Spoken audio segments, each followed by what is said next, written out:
praise Allah subhanahu wa ta'ala as He should be praised. I bear witness that there is nothing worthy of worship except Allah alone. He has no partners, associates, there's nothing like Him at all. And I bear witness that Muhammad sallallahu alayhi wasallam, without a doubt, is Allah's messenger, His last messenger. No prophets, no messengers after Him at all. Brothers and sisters, know for a fact that whomever Allah guides, you are guided aright. I don't care what the scientists say. I don't care what the anthropologists say. Historians say. If Allah guides you, you're guided aright. And whomever Allah leads to error cannot be guided aright. We seek refuge with Allah from the weakness of our own self. My dear brothers and sisters, all of us ask Allah subhanahu wa ta'ala to give His blessings to His Messenger Muhammad sallallahu alaihi wasallam, and we will continue to say that to Yawm al-Qiyamah, inshaAllah, sallallahu alayhi wa sallam, and upon his family, those who sacrificed and were with him, and those great companions and the Muslims everywhere. Ameen. Brothers and sisters,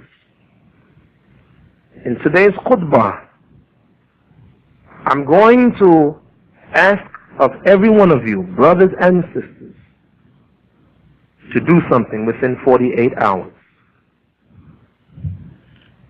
And I'm so serious about what I'm going to ask you to do within 48 hours that inshallah for the next few weeks, every time we see each other, we're going to remind each other what we ask each other to do in the next 48 hours. Some people will hear this khutbah inshallah next year, even 10 years from now, even after we are dead and gone. And I ask anyone who hears this tape of this khutbah, after hearing it, I want them in 48 hours to do what I'm going to ask you and myself to do, inshallah. Khutbahs are not just to be listened to be enjoyed. You're not here to be entertained. You're here to learn from Quran and Sunnah and then implement what you hear. If you don't do what I'm asking you to do from Allah and His Messenger Muhammad sallallahu alaihi wasallam, then you're not fulfilling your obligation to come to the khutbah to learn, to implement. Inshallah. I quote an ayat from Quran. Allah subhanahu wa ta'ala says, أعوذ بالله من الشيطان الرجيم. يا أيها الذين آمنوا, O you who believe, أنفقوا مما رزقناكم من قبل أن يأتي يوم لا بيع فيه ولا خلة ولا شفاعة. O you who believe, spend out of what we, Allah, have provided for you until there comes a day when there is no business, no trade, no traffic, no friendship, and no intercession. And Allah subhanahu wa ta'ala says, وَأَنْفِقُوا مِمَّا رَزَقْنَاكُمْ مِنْ قَبْلِ أَنْ يَأْتِيَ أَحَدُكُمُ الْمَوْتِ. And spend out of what we have provided for you until death comes. فَيَقُولَ, and then you say, رَبِّي, oh Allah, لَوْلَا أَخَرْتَنِي إِلَىٰ أَجْلٍ قَرِيبٍ. Oh Allah, please, just delay it for another day. Don't send the death now. Please, Allah, and all of us are going to want to say that. When the death angel comes to visit us, the death angel will come to take our life. And we're going to say, wait, just give me a little more time. There'll be no time. When the death angel comes, there's no pleading, no arguing, nothing you can say at that moment. Oh, please, wait, delay it. No delay. And you know when the death angel's coming? For some, it will come before the day is over. For sure. Every 2 seconds, 3 people die. Last year, over 50 million people died. And you know what? 50 million times the death angel came. Muslims too. Good Muslims. But you know what? When the death angel comes, no hesitation. That's it. Brothers and sisters, I want you to leave with you the hadith of Prophet Muhammad sallallahu alaihi wasallam. A well-quoted hadith.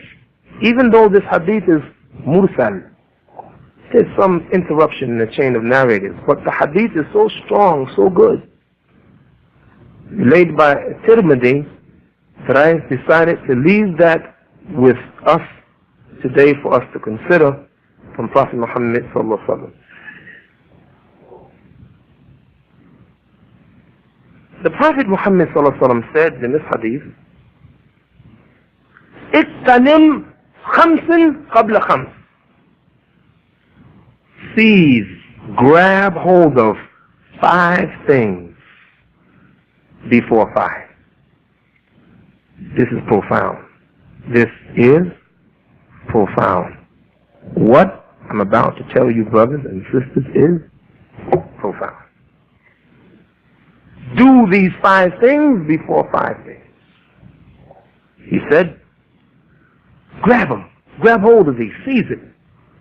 And I want to say this, brothers and sisters. The Middle East, in my opinion, suffer from a tragic disease that many of us suffer from. And that is the disease of procrastination. You know, the word procrastination is a Latin word. Literally, it means put forward for tomorrow. That's the literal meaning of procrastination. You go to Mecca. You want some business done, ghadan, tomorrow. In the Middle East, ghadan, tomorrow. Why the rush? Nonchalant. Casual. Tomorrow, come back tomorrow. Why? Why don't you do it now? Tomorrow. This is the attitude of the Middle East. Yeah. And that's one of the reasons they fail. And you know what? A lot of us suffer from this disease. So Allah subhanahu wa ta'ala says in the Quran, سارعوا إلى مغفرة من ربكم وجنات أرضها السماوات والأرض وأعدت للمتقين.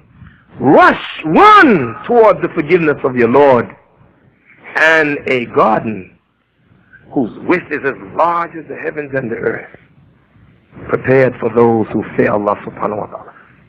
What I want to do today in this khutbah and these people here, I want to put fire under us. Yeah, all of us need fire. We have to run. Because you know what? You will see, brothers and sisters, before this khutbah is over, how much all of us are procrastinating. And you know what? It may cost us our life. No. It may cost us our eternal life. سارعوا إلى مغفرة من ربكم. Run, rush toward the forgiveness of our Lord. قال رسول الله صلى الله عليه وسلم بادروا في الأعمال الصالحة. Rush, don't delay in the doing of good deeds. Today, brothers and sisters, I'm demanding everyone here to do something within 48 hours. Brothers, sisters, parents, children, immigrants, citizens here, all of you have to do it. I'm going to push you to do it, and I'm going to check. We're going to check each other, inshallah. He says, اقتغم خمسا قبل خمس. Seize these 5 things, these 5 golden opportunities before 5. He said, شبابك قبل حرامك.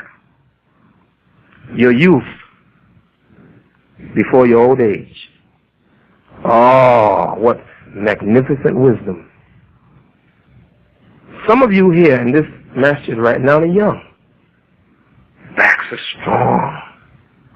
But you know what? Soon you're going to be old. Yeah. Some of you are already up there in age. The Prophet is warning us that while you are young, and brothers and sisters, I don't care if you're 50, 60 years old, you are younger now than 10 years from now.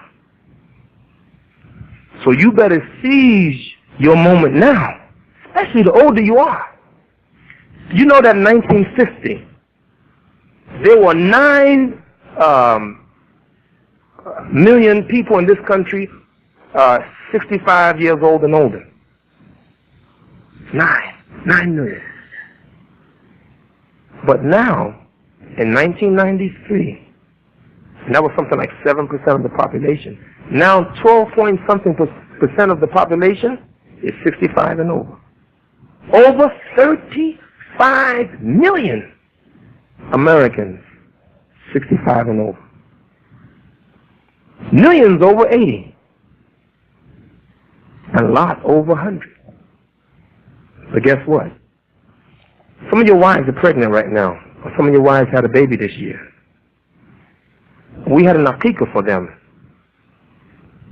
By the time your baby born this year is 40, the population in America of people over the age of 65 will be over 21% of the population. 65 million. 65 million Americans will be 65 and over. And it will be some of us. Some of us sitting here right now with these black beards, your beard will be gray. And you'll be bent over. And the Prophet said, seize hold of your youth before you get old. Why? You ever notice the Prophet says, Allahumma, he used to make this dua, Allahumma inni a'udhbika min al-haram. I seek refuge from old age. You seek refuge from old age? Yeah. This word haram also means senility. You know what happens when you start getting old? Come see now. Your memory is not the same. You notice when you're older, it's more difficult to memorize ayahs from Quran, more difficult to study. And the older you get, you're going to find it's more and more difficult. Why? It's not an accident. It's something that Allah subhanahu wa ta'ala, He says in Quran, and I want to see what Allah says in Quran. أعوذ بالله من الشيطان الرجيم. ومن نعمر ننكسه في خلق أفلا يعقلون. And whoever we give prolonged life, we will make them have a reversal in nature. Don't you understand? Do you know what they call the old age? They call it second childhood. Because if you live long enough, you're going to act just like you did when you were a baby. You want to live a long time. So, your teeth will fall out just like you were when you were a baby. Some of us are losing our teeth right now. Part of old age. You're not going to see as well as you see now. You're going to lose it.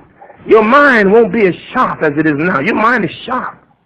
You live long enough, there's going to be a reversal in age.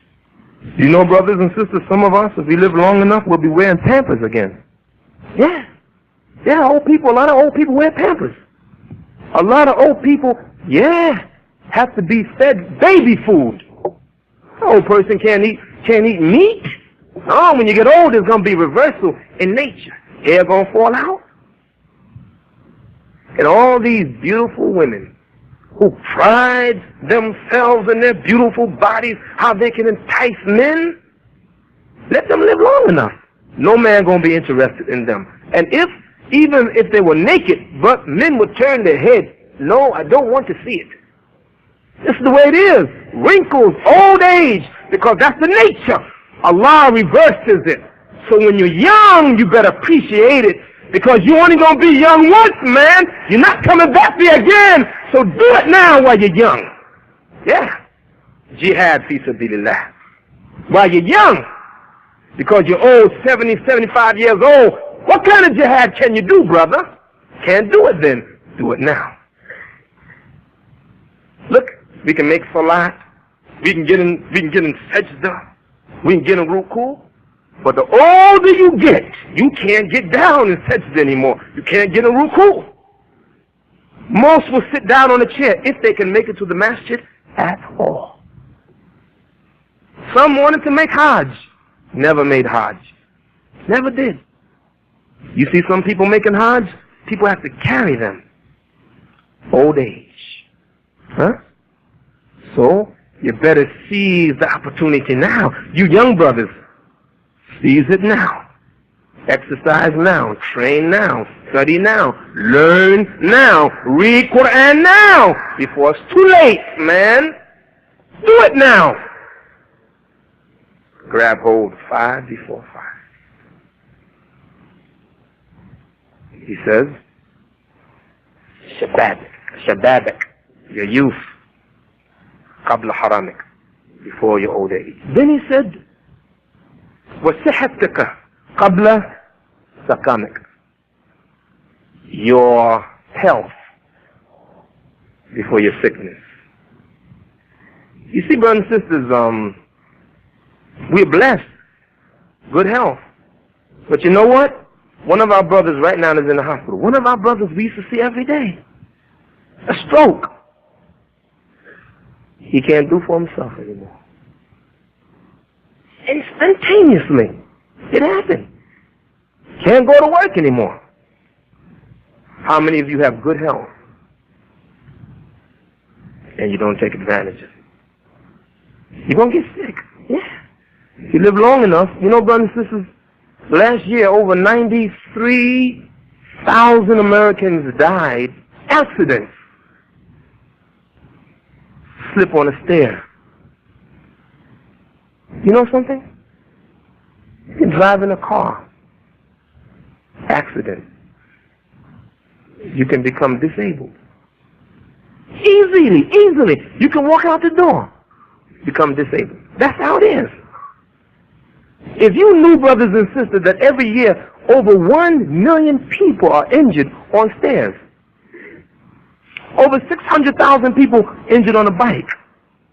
How many thousands of people injured in the water? In a plane accident. How many people are shot and become disabled? So you better grab hold to your health now while you're healthy until you become unhealthy. You know, some brothers and sisters, some of us may lose our sight. How would it be if you can't see anymore? Do you value your eyes now? Do you value the fact that you can see, you can read Quran, you can read Hadith? How will it be if all of a sudden you can no longer read, you can't see anymore? Wouldn't you wish, oh, if I can get my eyesight back again, I would just read the Quran and I would do this and I would study? Too late. Too late. Youth before age, your good health before your sickness. And then he said,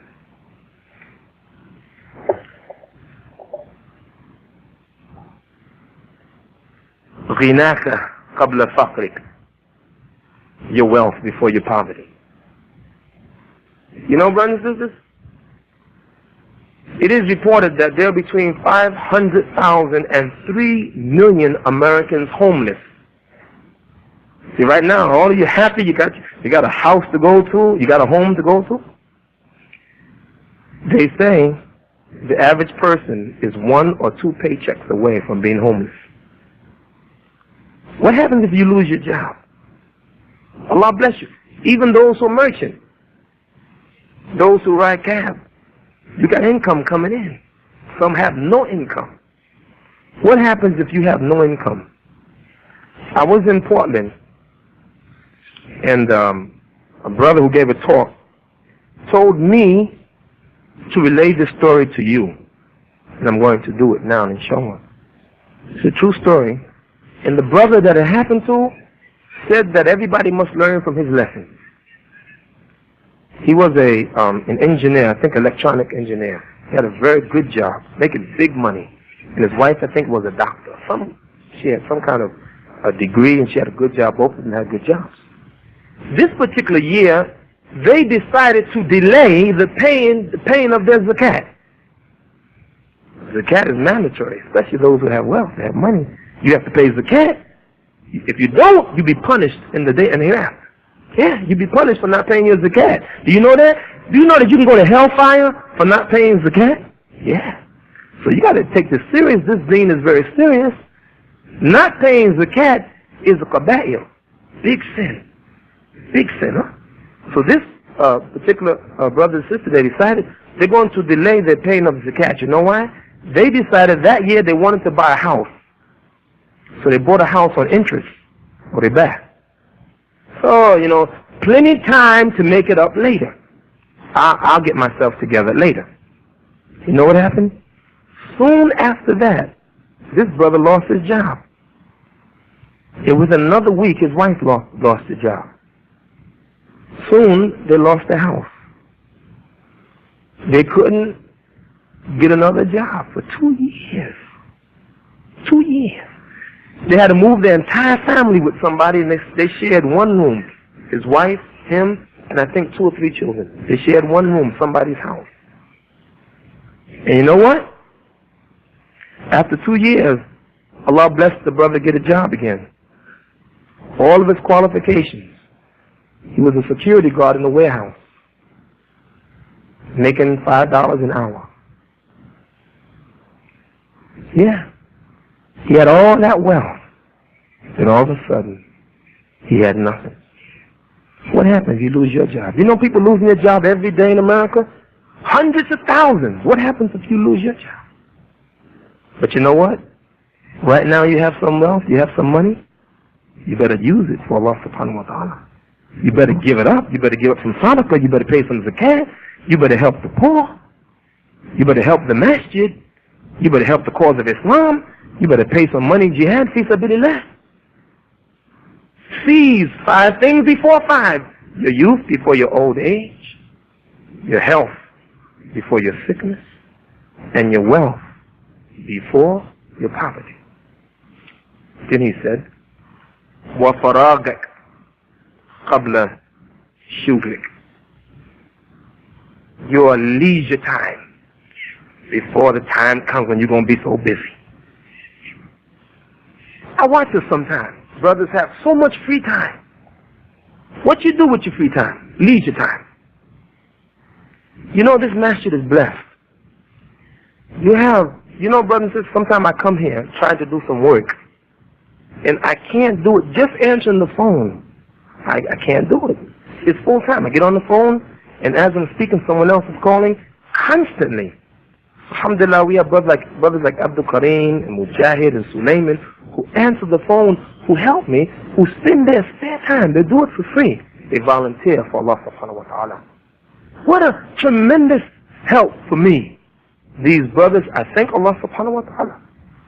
Then you have brothers like Umar, who comes here, Umar Shakir, he comes here, everything the masjid needs, everything, he gives it all.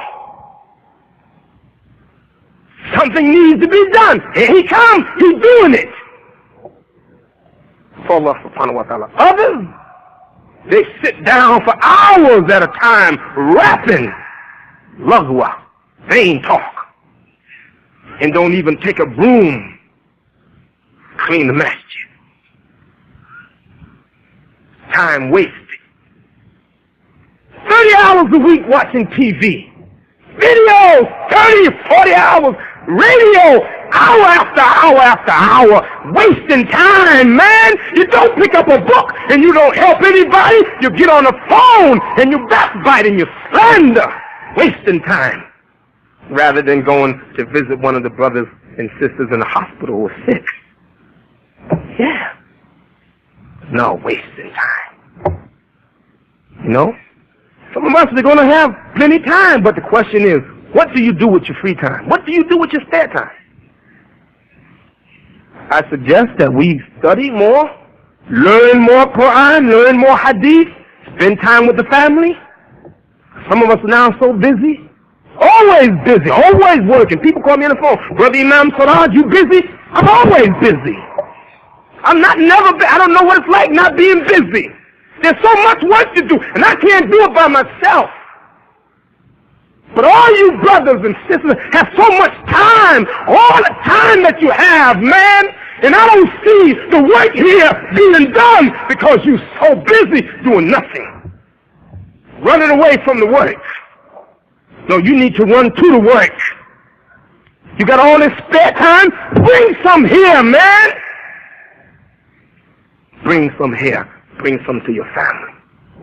It's not a waste of time spending time with your wife and your children. No, that's not a waste of time. You have to give them their share. It's not even a waste of time to take some leisure time for yourself.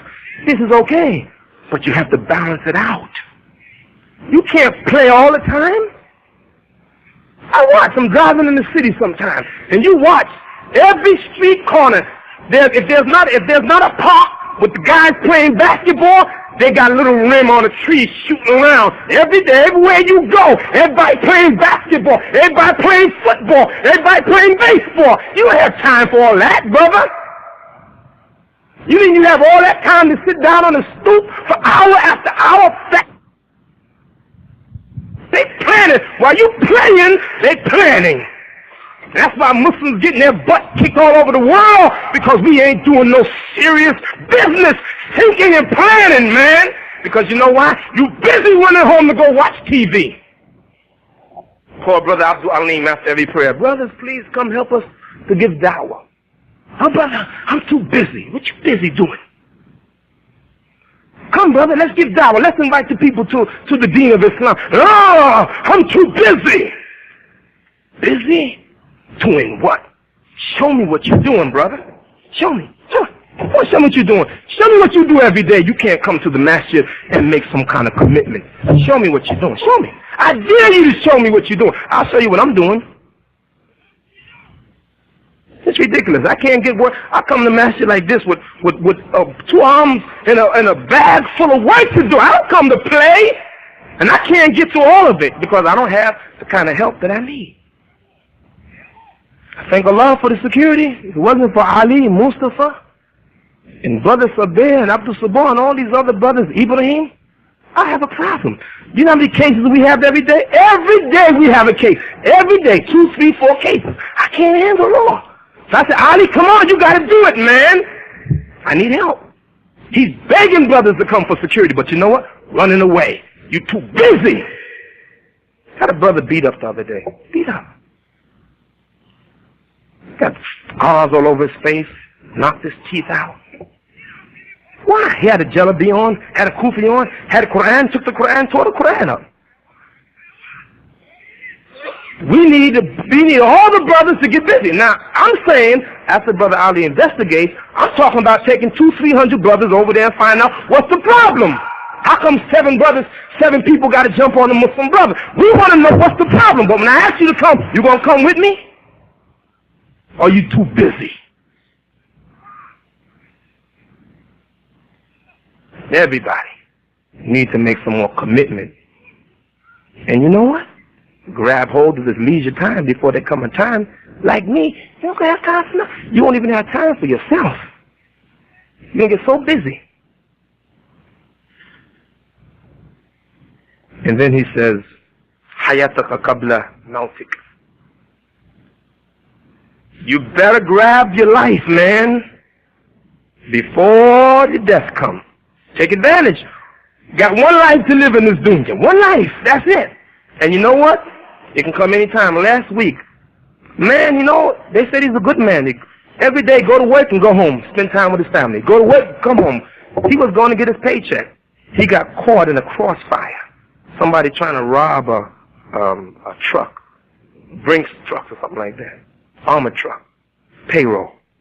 He caught in the wrong place. Wrong time. Boom! Bang! Dead! Gone! Right there, man. He wasn't doing anything. He wasn't robbing a bank. He was going to cash his check. And guess what? You know what? You can walk right out Masjid Taqwa. Because we're right in the city. And somebody can blow you away. Even not after you. You know, you're going to die. How many ways can you die? Let me count the ways, how many ways we can die. How many? So many. You know what? And aren't we fortunate? Allah gave us another day. You better grab hold to your life before you lose it. And you say, oh Allah, please, one more day. If I can have one more day, I'll give some sadaqah. Let me find out what I can give. What can I give? What can I do? Imam, you want me to come to the masjid? I'll come tomorrow. Please, Allah, give me another day. Give me another year. Give me another 10 years. I'll do better.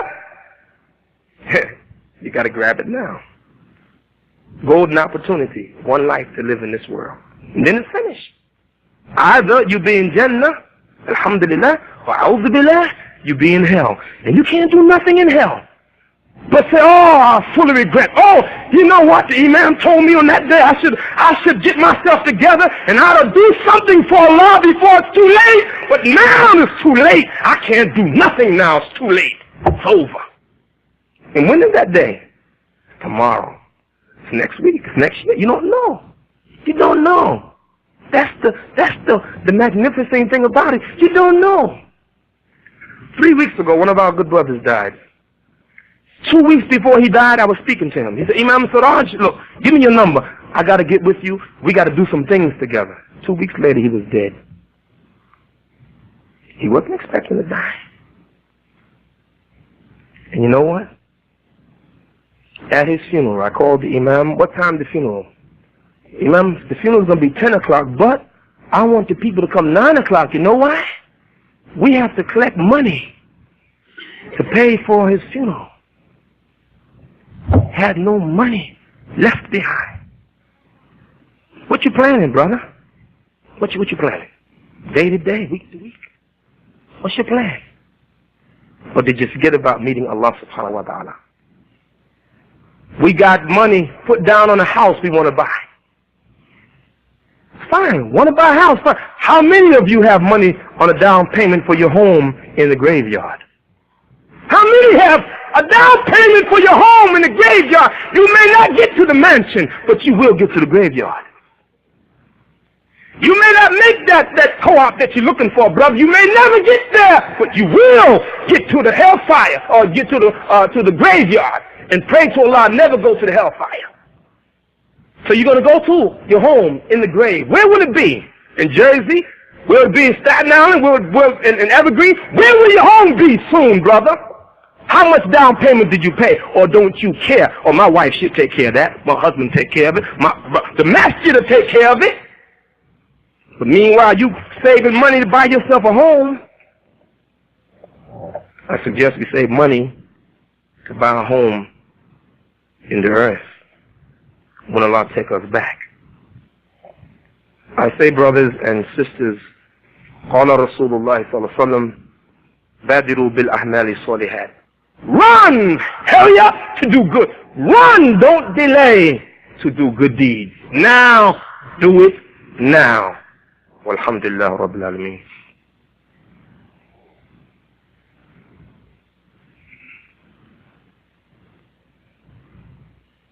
بسم الله الرحمن الرحيم الحمد لله رب العالمين والصلاة والسلام على رسول الله وعلى صحبه أجمعين أما بعد. My dear brothers and sisters, I told you that I want all of you and me to do something within the next 48 hours. What is it? I want to remind you that we live in a Kafir country. America is a Kafir country.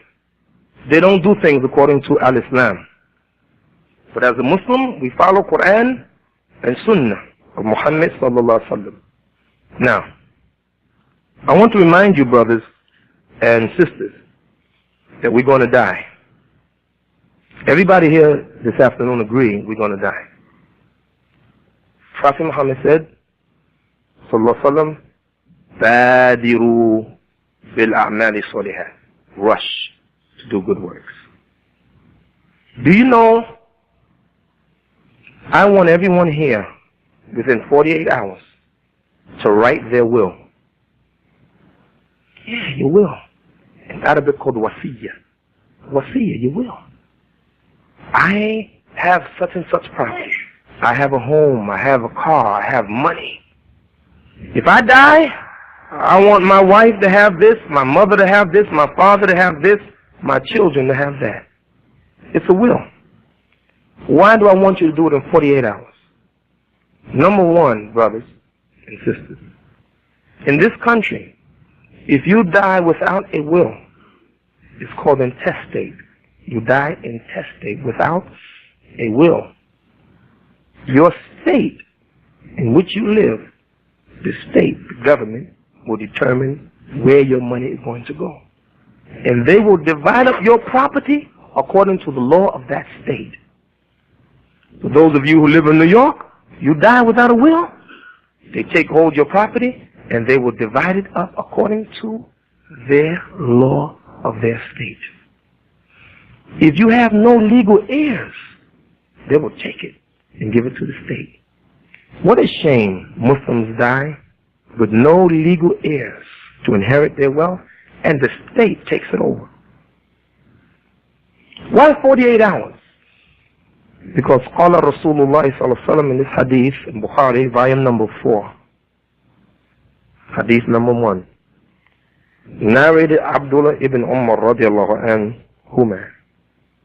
Allah's Messenger sallallahu alaihi wasallam said, it is not permissible for any Muslim who has something to will to stay for 2 nights without having his last will and testament written and kept ready with him. It's not permissible. It's not permissible. So you don't write a will. You know why? You know why you don't write your will now? It's, oh, I'll be here. I have time. I'll do it next week. I'll do it next year. You don't have next week. You don't have next year. You don't have it. It's how you have to think. I don't have it. So what I want you to do, inshallah, tonight, after this khutbah, start now. Tonight and tomorrow, what are my assets? Write them down. I have $1 in the bank. Okay, something. I have the clothes on my back. I have a car. I have a home. I have a business. I have property. Who gets it when you die? Don't you care? As a Muslim, you must. You have a right to give away 1/3 of your property to whomever you want to. But the rest must be divided according to the fara'id, law of inheritance, that's found in the Quran. Mom gets a certain amount if she's Muslim. Dad, if he's Muslim, gets a certain amount. My children, if they're Muslim, inherit from me a certain amount. Tomorrow, inshallah, before Salatul Isha, Brother Ansar Abdul Kareem will be here with some forms for those who want to help you to make your will. I'm going to help you to make your will, inshallah. Now, you know, brothers and sisters, some of you may have some things that's good for the Muslim Ummah. Some of you have books that will be good for the Ummah. You can take and say, I will such and such books to the masjid or to the Muslim Ummah. Yeah. And this is how, believe it or not, many Christian and Jewish communities became enriched, because the people that died gave some endowment to the community, so the community continued to grow and prosper. Some give property, yeah, as endowments, so their community can grow. So why be selfish? And you're going to die. So you got all that money buried, right? And then when Allah takes you and you didn't write a will, it's no longer yours. It don't belong to you anymore. You blew it. You can't, I'm going to give it away. You can't give it away. It's too late. Spend before the day comes when there's no more spending. Spend before there's no bargain. See? So what I want you to do, I want you tonight, tomorrow, to write your will. Yeah. Write your will. Everybody. And guess what? When I see you, did you write your will yet? Ask Brother Siraj, did you write your will? Yes, I did. Yeah, I wrote it. Got my witnesses here. Even if you're going to revise it next week, write it now. You know why? Because you're serious now. You know that you're going to die. And then I want you to start looking around for your next home in the grave. and make a down payment on your next home in the grave. Yeah. Shows how serious you are. I say, oh, I realize I better start thinking about death. Yeah. Start thinking about death, because that's what we're doing. See, if you think about death, then we be careful how we live this life here. That's the thing. And brothers and sisters, all things that we want to go, inshallah, we want to go to Jannah. So today, inshallah, this khutbah, I want to encourage you to grab hold to the 5 things before 5. Now you brothers and sisters who are young or younger than you're going to be tomorrow, take advantage of it today. Stop wasting time. Spend some time, voluntary time for the community. Spend time for your families. Spend time studying. Spend time with the brotherhood. Good, wholesome brotherhood. Spend good time. And stop wasting time. Those who are healthy, take advantage of it now. For Allah subhanahu wa ta'ala. Now brothers and sisters, I'm asking you, before you leave, every week I say, I beg you, please put something in the charity box. Put something for sadaqah. Put something for the maintenance of the masjid. Allah blessed me, alhamdulillah, you know, I go all around the country, and everywhere I go, Allah blessed me to make a donation for the masjid. Even if I gave some money that will pay for 1 brick in a masjid, I said, oh, alhamdulillah, I paid my money for that brick. That's all I had. Yet I spent that money for a brick. Part of that is mine. Yeah. Or if I can buy a book for the masjid, think of it. If I can buy a set of Bukhari hadith for the masjid, and I put that hadith and I donate it to the masjid, every time somebody comes and they pick up Bukhari hadith, they start reading it.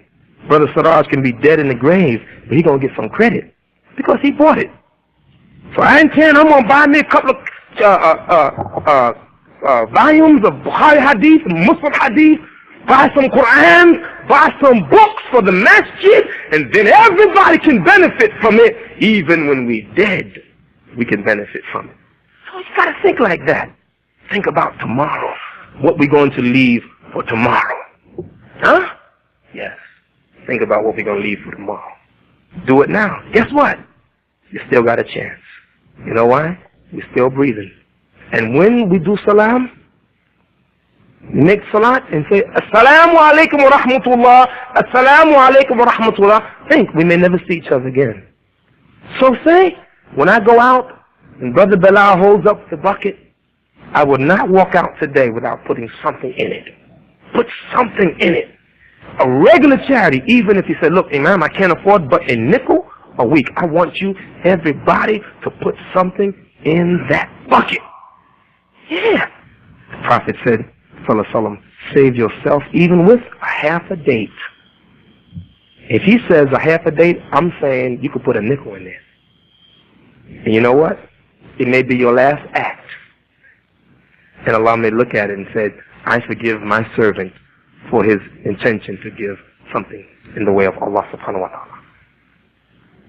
May Allah help us, brothers and sisters. I seek refuge with Allah from the weakness of ourselves. We ask Allah subhanahu wa ta'ala to forgive us our sins that we have committed. Oh Allah, have mercy upon us, your servants who try. Oh Allah, open up our hearts of charity. Make us to give for your pleasure and your love. Oh Allah, make us not to waste time. Make us to study. Make us to learn and make us to teach. Make us to memorize Al-Quran and teach Al-Quran and help others, inshallah. Oh Allah, help us and guide us to Sirat al-Mustaqim. Oh Allah, give us a good, useful life and make us to work for your cause. Oh Allah, help us to draw our families together. Oh Allah, help us to give in the way of Allah subhanahu wa ta'ala. Help us and guide us.